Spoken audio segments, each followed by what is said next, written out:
I am here with one of my favorite people. Always an honor when I get to sit down with this man, the one and only Mark Harmon. How are you doing? I'm good, Kevin. I feel the same way about you. Every time I see you, I think about the beginning of you and me together, and I think, glad to see my friend.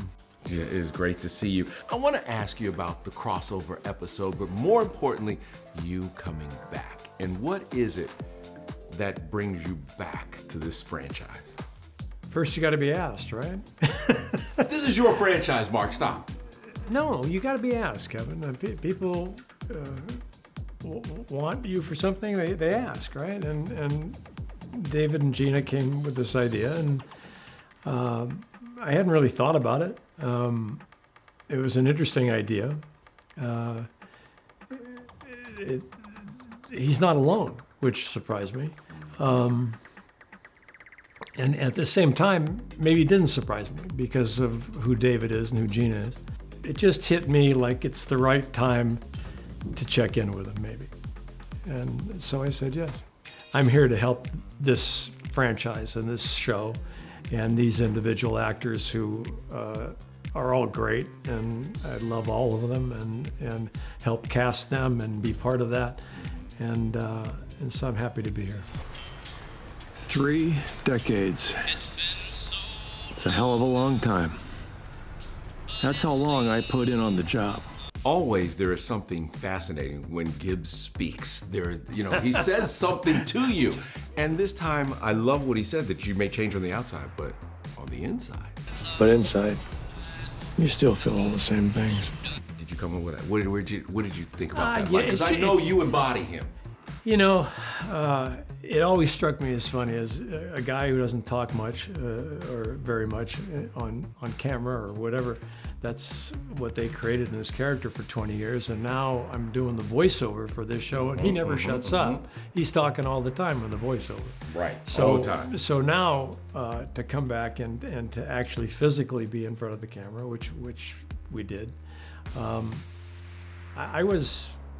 I was really interested in what Gina and David were talking about, because there had to be a reason.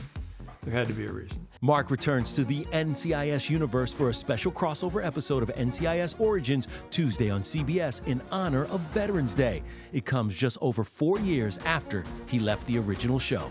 As you watch this show and you watch the franchise grow, and we see now we have Sydney and all these other things, what goes through your mind as you watch the new entities? I just remember, and you remember what it was in the beginning, and just so tough at every corner. The fact that this show 20 years later is still on the air and doing as well as it's doing, and also breeding all these kickoffs behind it. I don't know that you enter into network television thinking about any of that, and I didn't. When you do a pilot, for example, and someone says, do you like this material? I mean, what are you thinking? Like when I read the script to St. Elsewhere, for example, or Chicago Hope, what was I thinking? 2 years? 3 years? Maybe? Boy, that'd be great. Know where a paycheck was coming from, or life as an actor. You never think of 20. There is this desire to have you back. People want you back. How do you balance that? I think they got to write letters. I don't know. Do you remember your first credit ever? Yeah. What was it? I want to hear. Well, I did commercials. Yeah. Okay. I did a family product named Heat commercial with my dad, who was the spokesman for a certain brand of Kellogg's cereal. I'm Tom Harmon, giving my son a workout. I had our family in the backyard eating breakfast. One of my favorite commercials. Never where happened. They show that great Never run. happened. Okay. No, come on. Well, no, our family never ate breakfast in the backyard, playing basketball, whatever. Listen, everybody starts somewhere, and I was fortunate to share a toe mark with my dad on that one, which is, he was a pro's pro, so learning from him helped. Ozzie Nelson gave me my first opportunity as an actor, and it's connected because my sister Chris was married to Rick, his son, but I knew Ozzie because I was a lifeguard, and he lived on that stretch of beach, and he would swim on the beach every afternoon, late in the afternoon. way out. And he'd swim a long distance and come way back. And people were always afraid he looked like he was drowning, all right? But he was a great athlete and really smart. And he wasn't drowning. He was in fine shape. He didn't need any help.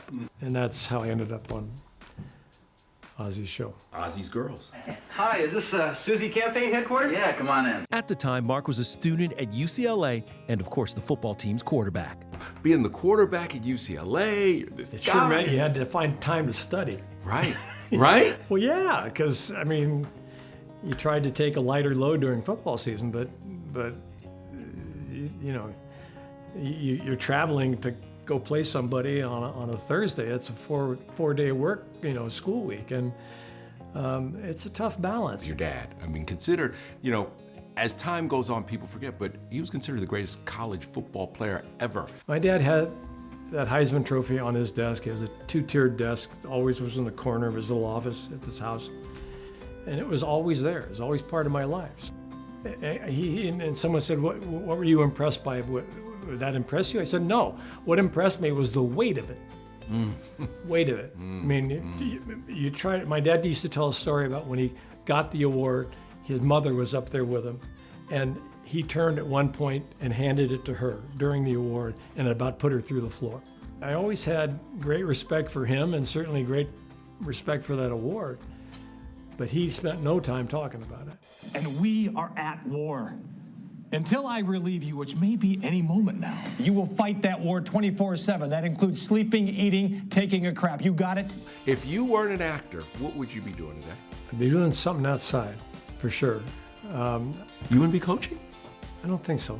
Oh, okay. Yeah, I coached a little bit and helped a little bit, and I enjoy that. I enjoy the teaching part of that and the growth part of that. But the outside part is something that has always appealed to me. And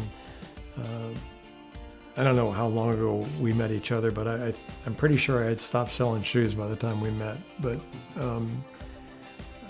I can't do that again. What is your day like now?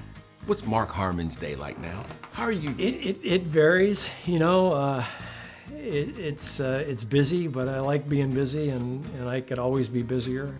This business also has for people who try so hard for so long to be busy, you just got to be careful what you ask for, right? And I've always thought that. I've always thought, you know what, appreciate it, right? And don't complain about it, because it's really easy to complain once you get a gig that's driving you like this business can drive you.